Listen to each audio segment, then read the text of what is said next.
ইরানের ক্ষেপণাস্ত্র মেসাও কর্মসূচি মধ্যপ্রাচ্যের অন্যতম শক্তিশালী এবং আলোচিত একটি বিষয়। এর পেছনে রয়েছে কয়েক দশকের দীর্ঘ ইতিহাস, যা মূলত টিকে থাকার লড়াই এবং যুদ্ধের অভিজ্ঞতা থেকে জন্ম নিয়েছে। ইরানের মিসাইল ইতিহাসের প্রধান ধাপগুলো নিচে আলোচনা করা হল। ১. সূচনালগ্ন ইরান-ইরাক যুদ্ধ 1980-1988। ইরানের ক্ষেপণাস্ত্র সক্ষমতা গড়ে তোলার মূল প্রেক্ষাপট ছিল ইরাকের সাথে যুদ্ধ। সাদ্দাম হোসেনের বাহিনী যখন ইরানের শহরগুলোতে স্কাড মিসাইল দিয়ে হামলা চালাচ্ছিল, তখন ইরানের কাছে পাল্টা জবাব দেওয়ার মতো কোনো কার্যকর অস্ত্র ছিল না। লিবিয়া ও সিরিয়ার সাহায্য ইরান প্রথম দিকে লিবিয়া এবং সিরিয়ার কাছ থেকে কিছু স্কাড মিসাইল সংগ্রহ করে পাল্টা জবাব দেয়। রিভার্স ইঞ্জিনিয়ারিং যুদ্ধের মধ্যেই ইরান বিদেশি মিসাইলগুলো খুলে সেগুলোর প্রযুক্তি বোঝার চেষ্টা শুরু করে, যাকে বলা হয় রিভার্স ইঞ্জিনিয়ারিং। ২. উত্তর কোরিয়া ও রাশিয়ার প্রভাব 1990-এর দশক। যুদ্ধের পর ইরান বুঝতে পারে যে স্বাবলম্বী হওয়া ছাড়া উপায় নেই। 1990-এর দশকে ইরান উত্তর কোরিয়ার সাথে নিবিড়ভাবে কাজ শুরু করে।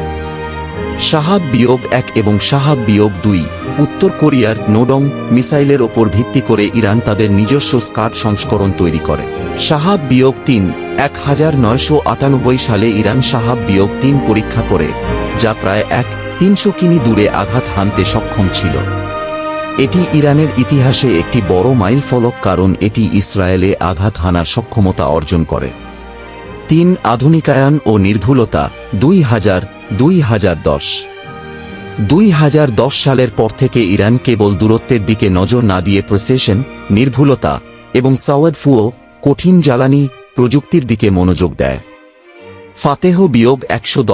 ফাতেহ-110 এটি ইরানের অন্যতম সফল স্বল্প পাল্লার মিসাইল, যা অত্যন্ত নিখুঁতভাবে লক্ষ্যভেদে সক্ষম। কাসেম সোলেইমানি মিসাইল এটি 400 কিমি পাল্লার একটি শক্তিশালী মিসাইল। খুররাম শাহর এটি ইরানের সবচেয়ে শক্তিশালী মিসাইলগুলোর একটি, যা 2.0 কিমি দূরে প্রায় 800 কেজি ওজনের যুদ্ধাস্ত্র বহন করতে পারে। ৪. হাইপারসনিক যুগ 2023 বর্তমান।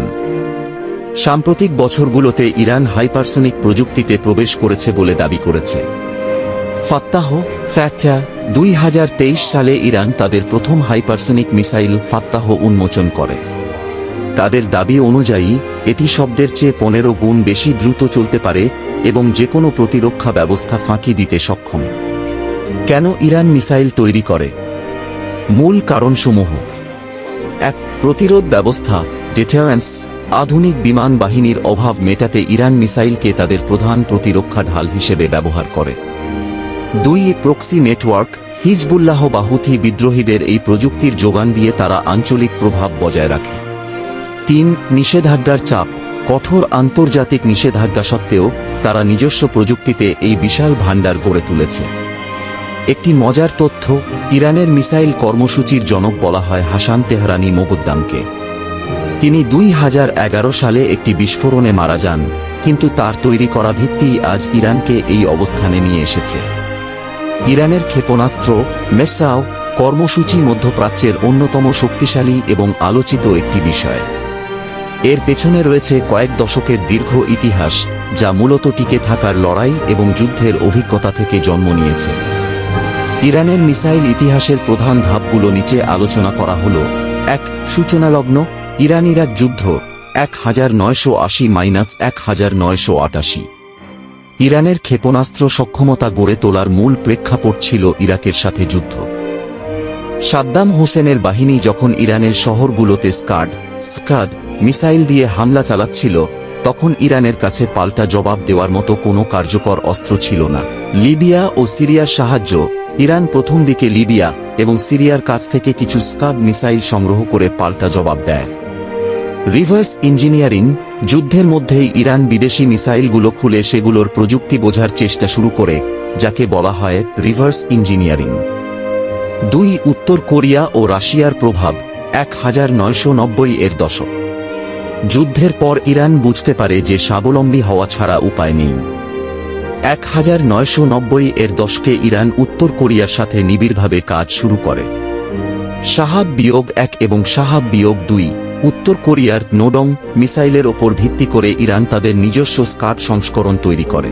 শাহাব-3 1998 সালে ইরান শাহাব-3 পরীক্ষা করে, যা প্রায় 300 কিমি দূরে আঘাত হানতে সক্ষম ছিল। এটি ইরানের ইতিহাসে একটি বড় মাইলফলক, কারণ এটি ইসরায়েলে আঘাত হানার সক্ষমতা অর্জন করে।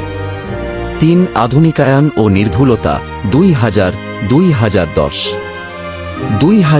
সালের পর থেকে ইরান কেবল দূরত্বের দিকে নজর না দিয়ে প্রিসিশন, নির্ভুলতা এবং সাওয়াদফুও কঠিন জ্বালানি প্রযুক্তির দিকে মনোযোগ দেয়।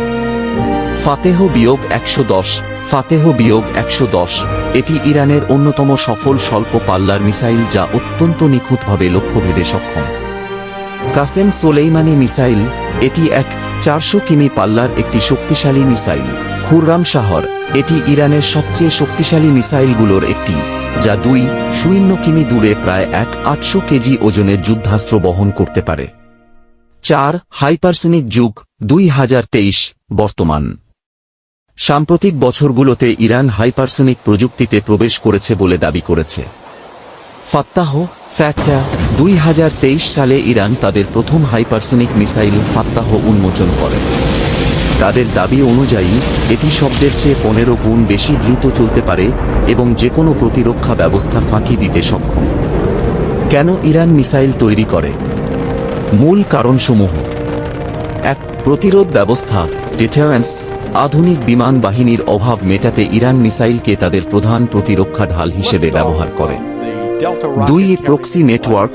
হিজবুল্লাহ বা হুথি বিদ্রোহীদের এই প্রযুক্তির যোগান দিয়ে তারা আঞ্চলিক প্রভাব বজায় রাখে। 3 নিষেধাজ্ঞার চাপ। কঠোর আন্তর্জাতিক নিষেধাজ্ঞা সত্ত্বেও তারা নিজস্ব প্রযুক্তিতে এই বিশাল ভাণ্ডার গড়ে তুলেছে। একটি মজার তথ্য: ইরানের মিসাইল কর্মসূচির জনক বলা হয় হাসান তেহরানি মোগদ্দামকে।